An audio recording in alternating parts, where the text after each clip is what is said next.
Hi, I'm Maria Theoharis of Sews on social media. Welcome back to Sew 50 podcast on Sew Organized Style.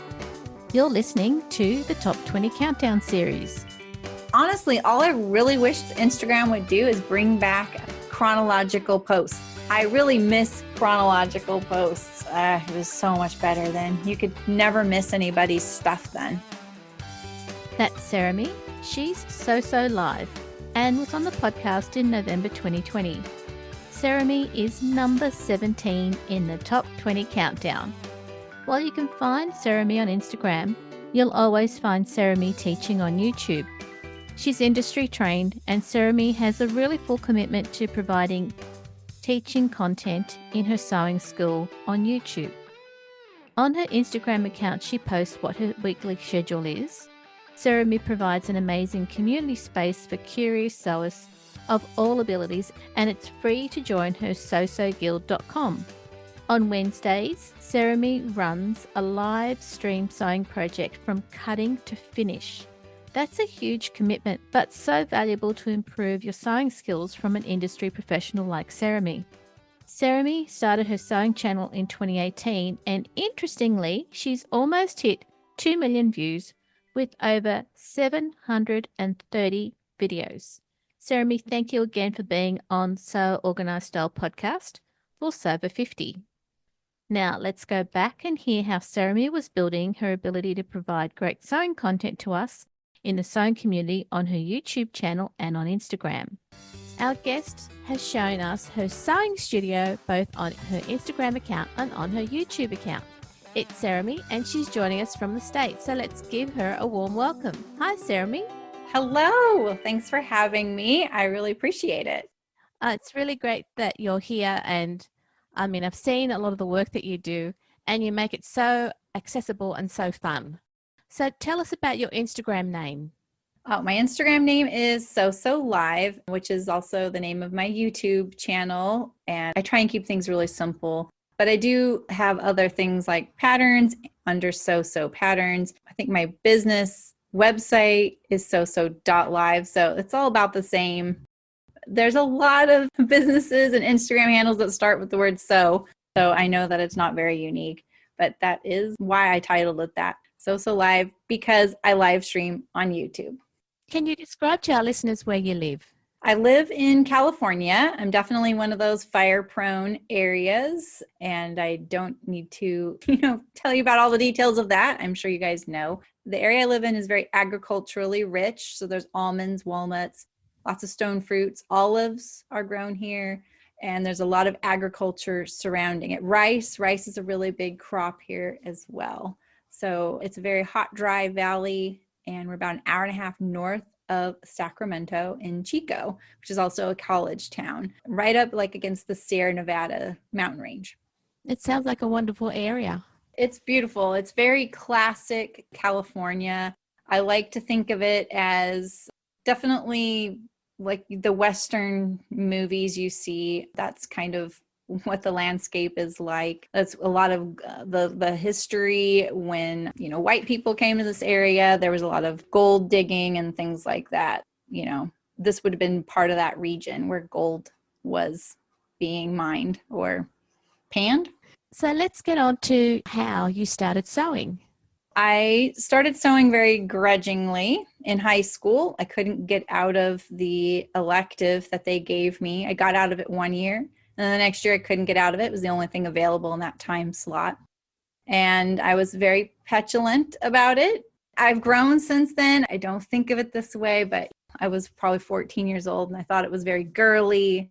I just had this very strange perception about sewing that it was very girly. I was very much a tomboy growing up. And I don't know why I had something against that, but I did. I just didn't want to sew, and I wanted to do other things, but there just weren't other electives that were available in that time slot. I think the first time it was home ec, and then the next time it was just straight up sewing. And I learned that I really like the engineering side of things. That's what I would call it now, is thinking of the garment inside out, how things go together. I really liked thinking about better ways to put the garment together, even though my experience was very limited at that time. I stayed in high school sewing for the rest of my high school years. I probably did that for 3.5 years in high school. Once you finished high school, what then happened with your sewing? So after high school, I went into fashion design school. I wanted to learn about pattern drafting. That's really what attracted me to it. I knew that I wasn't probably going to sew for a living, but I definitely found that the engineering, pattern drafting, sizing, all that was just so intriguing to me. I think looking back now, a high school counselor probably today in 2020 would probably say, hey, there's these other fields like engineering you could go into, but they didn't really offer women that in high school. I didn't know there was that option, and so I found it in fashion design.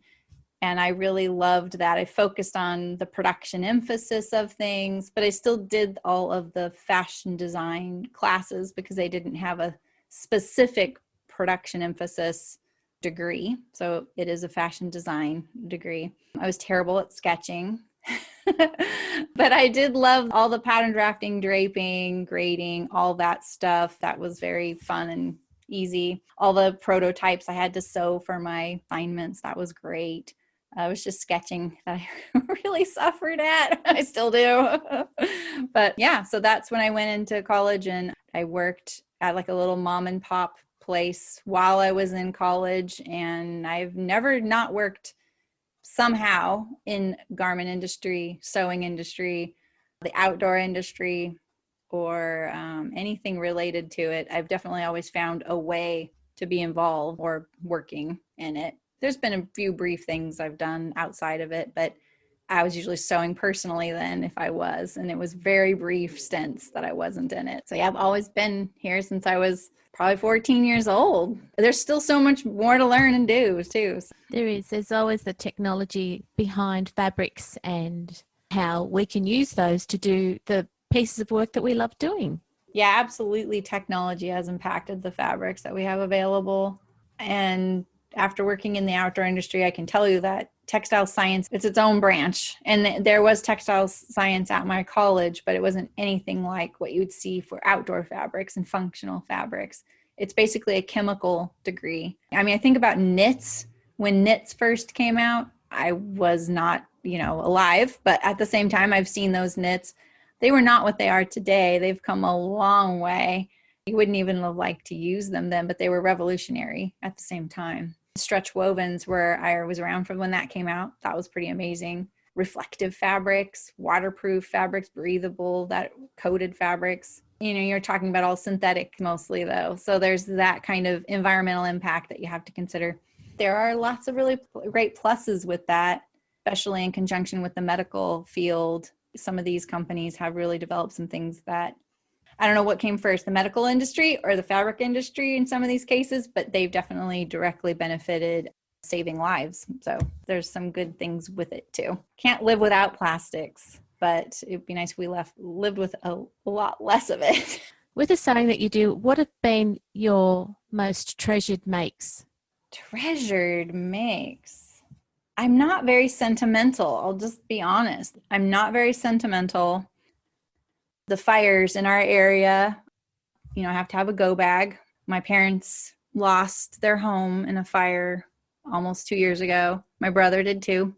I live in one of those areas that, we've evacuated twice in the last couple of months. We've had our power cut 4 times for preventative. And I do think about this. What do I want to grab? And I don't think anything I've sewn is in there. I know that sounds crazy. I didn't make my wedding dress. My friend did. It has been pulled out and it's here at my office, so I don't have to worry about that. It's the only thing probably. So as far as treasured makes, I didn't even make that thing. Well, I have a couple treasured things that are sewn, but they weren't sewn by me. I do have this cat. Oh, they were both made by me. That's true. One of them was, I was 5 years old and I hand stitched a cat face on a piece of burlap at school. Like it was just one of the things they had us do at school. And it's super funky. My mom has had it framed on her wall forever.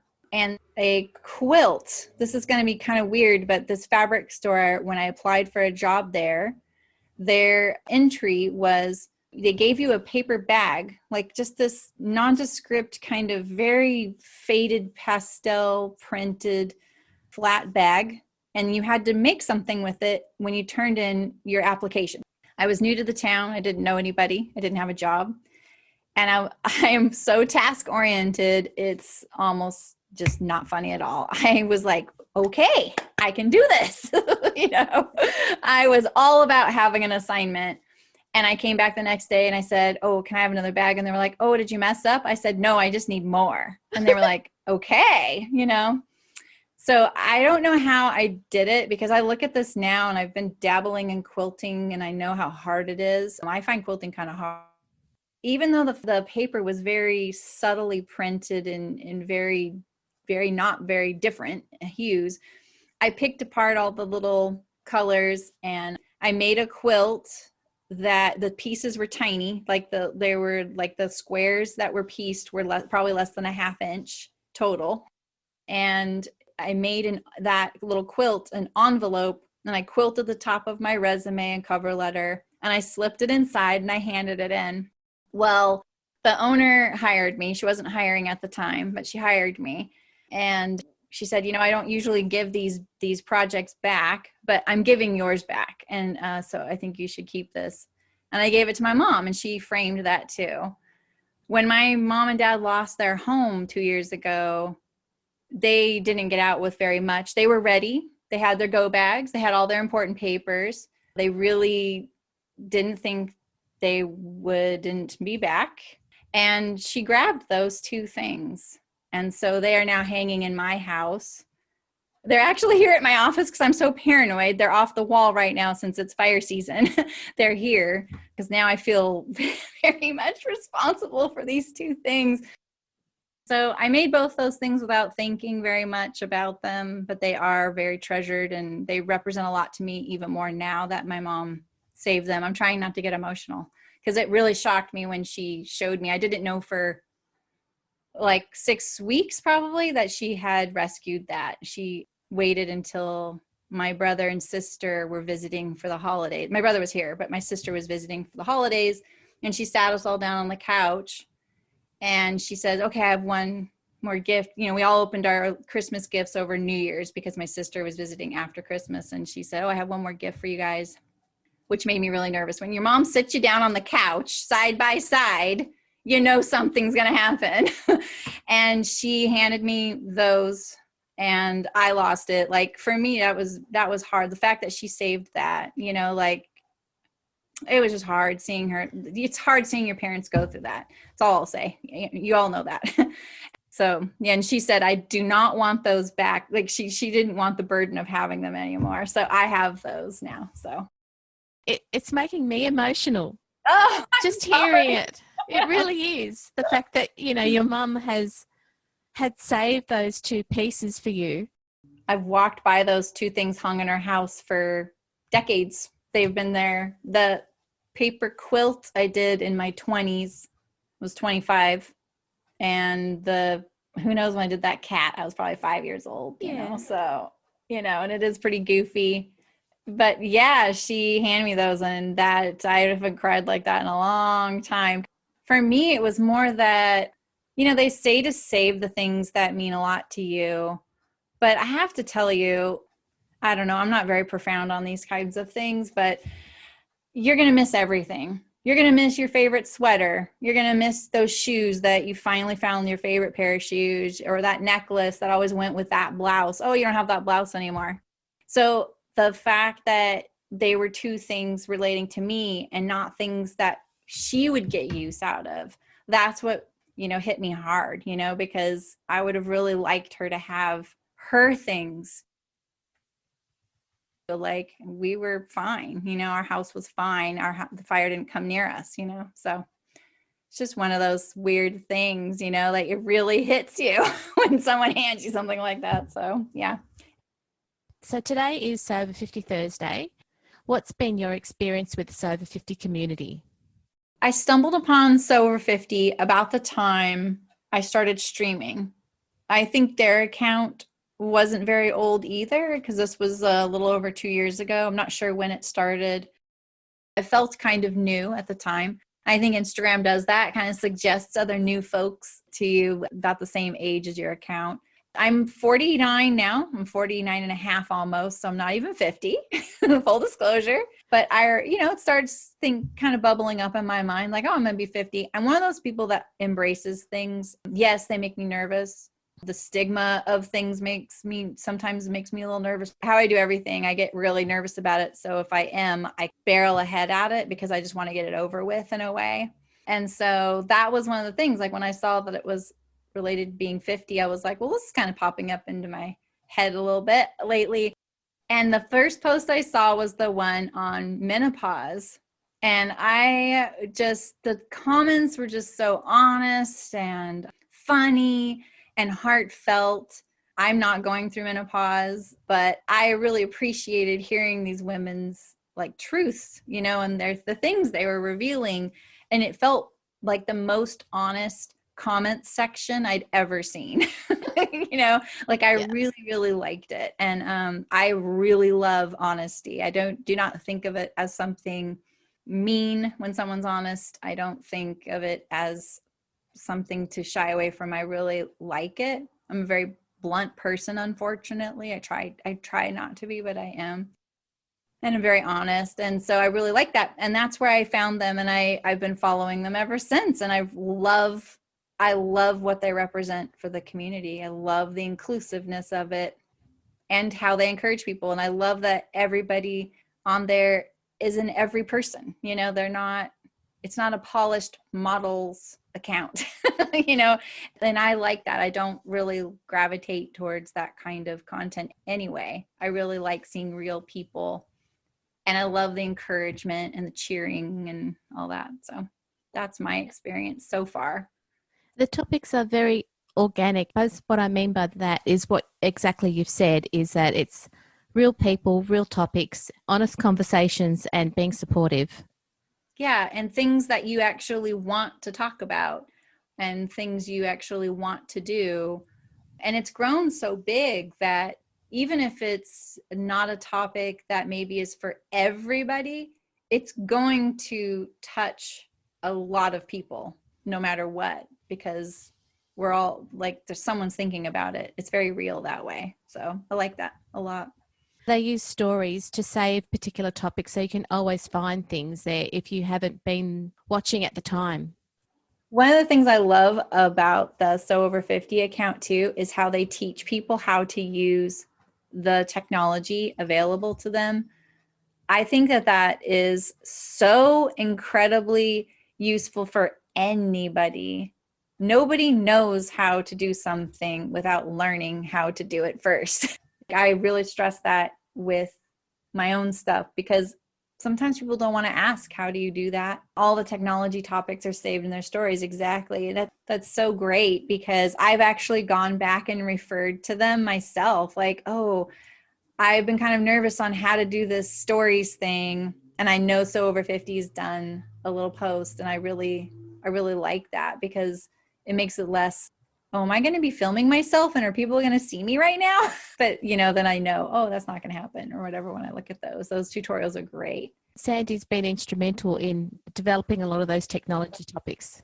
Yeah, that's stuff that's so, it's ever changing, and I just feel like, and it's different for each person because of whatever device or computer they're using. And it can just feel a little daunting. That is really great. And with Instagram changing, they will always put topics about what the changes are as well. That's great. I noticed there's been another update lately, and there's just more features. Yes. There's more and more features. Honestly, all I really wished Instagram would do is bring back chronological posts. I really miss chronological posts. It was so much better then. You could never miss anybody's stuff then, but I liked that. For anyone who's thinking about following So Over 50, what advice would you give them? The hashtags. Well, I think what I really like about So Over 50 is they're always featuring different people. And so you're bound to see someone eventually doing something you're interested in or something you like to do, or maybe something you want to learn about. And, you can tap on the screen, look at that person's username and follow them, or look in the comments. But the hashtags are really great. There's a lot of them with Sew Over 50. I'm terrible about looking all of them up. They always save the hashtags as well in their stories. Hashtags, I think when I describe how to use those to folks and they realize it, it's like this light bulb, like, oh, this is so great. And it's, as a sewist, you could look up just the hashtag of the garment you're going to be sewing and see it on a multitude of different shapes and sizes and ages of people. And I think that that's immensely helpful. Especially you can read their comments and say, do 3 of them say, I had trouble putting the sleeve on? Maybe something's wrong with the pattern, So Over 50 has a lot of really great specific hashtags devoted to certain topics and challenges. And I think that if you're kind of new to sewing and new to Instagram and you're kind of trying to figure out who to follow or what to do, I would do that. I would look at hashtags or the search function and just see what pops up, because you'll kind of stay in a safe area of sewing related things and probably the genre that you like, and you won't get haired off into a weird direction of stuff you probably don't want to get involved in or exposed to, because there's a lot of crazy stuff out there too. You're so busy with your live streaming. I am, but it's fun to join in on those. I've definitely done a couple. It's usually just because I've planned things out already. You know how it is, like if you don't have the stuff for a project, you just can't just drop everything. I don't have a lot of sponsored streams. I'd love to, but when I do, I try and do them when I'm supposed to do them. I really respect that.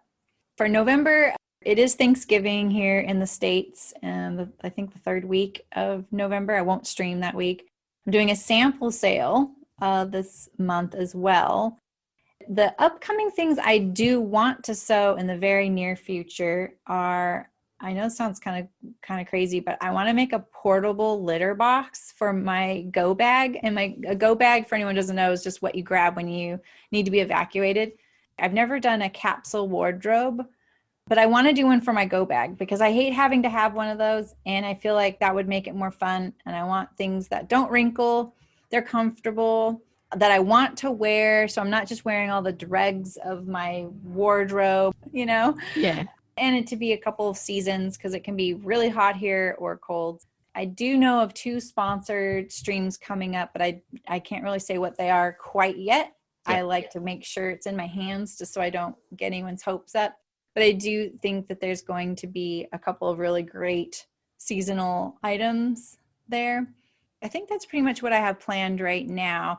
I'm already thinking about December because we do a bunch of gift streams, so gift making types of things. I try and find patterns that are free or inexpensive or easy to get. And we make things that are gift oriented for folks who like to sew for the holidays and gift giving. And I'm also going to do one of the, like a week where we finish everything we have unfinished. I know we need more than a week for that. One of my viewers told me, he calls it FFO, Finally Finished Objects. I'm going to do a Finally Finished Objects week. The last 2 months of the year, streams get tight because there's fewer weeks to do it. But then winter starts and we have some winter sewing. And a lot of my viewers, they're all over the world. Some of them, they're living in Sweden and Scotland, and it's cold and snowy and raining. And here it was 80 degrees today and sunny and beautiful. So, and it's fall. So it's hard to take that balance of garments for appealing everybody at where they're at geographically, Yeah, exactly. It's hard to make a little French jacket in Sydney in February when it's hot and humid. I know exactly what that's all about. Exactly. That's not going to be the fabric that's on the shelves right now. No, definitely not.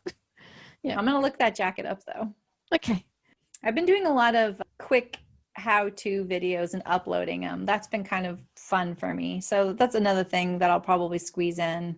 People seem to really like those. They're dedicated to like one little topic. Like I just did one on French seams on inseam pockets and French seaming a set-in sleeve, collar and a collar stand, things like that. So I've been doing like very dedicated, little how-tos on steps that people, they're kind of nervous about. And I really love that kind of sewing. One thing I really want that kind of sewing to be more accessible and people more comfortable with it, because that's the kind of sewing I like to do. And I feel like it's the kind of clothes we like to wear. I love sewing jeans. We're going to sew jeans. That's right. We decided today I'm going to make the Ames jeans by Cashmerette. That's on the ticket probably this month as well.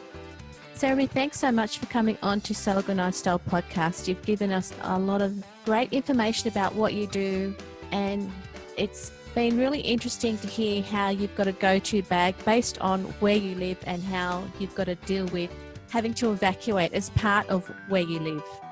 And thank you also for letting us know how you've enjoyed being part of the Sew Over 50 community. Thank you so much for having me, Maria. I really appreciate it. This episode of Sew Over 50 podcast on Sew Organized Style was produced by me, Maria Theoharis, with permission of Saremy, sound by bensound.com. Many thanks for the ongoing support of the podcast Patreon contributors. On patreon.com/Sew Organized Style, you can support this podcast every month for the cost of a coffee.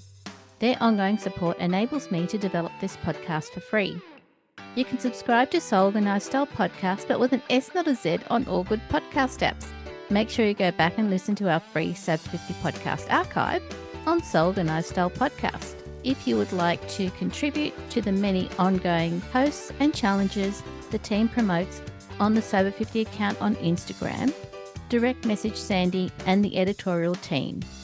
The Sew 50 community has over 50,000 followers. We look forward to joining you in your sewing room next time. Stay safe, everyone.